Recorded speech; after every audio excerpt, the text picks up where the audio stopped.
देशभरात गोकुळाष्टमीचा सण मोठ्या थाटामाटात साजरा केला।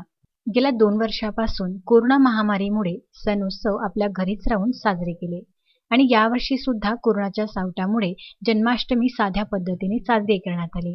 अमरावती शहरातील श्रीकृष्ण मंदिरे विशेष सजविली होती आणि घराघरात सुद्धा श्रीकृष्ण जन्माष्टमी साजरी केली।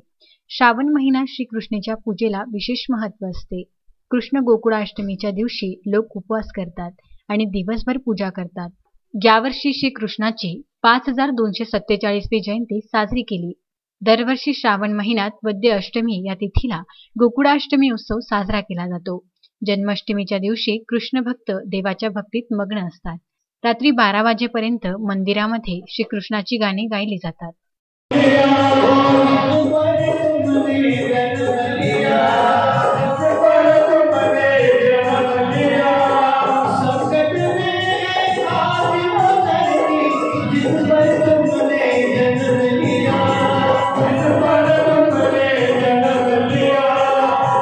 Vidarbha news bureau, Amravati.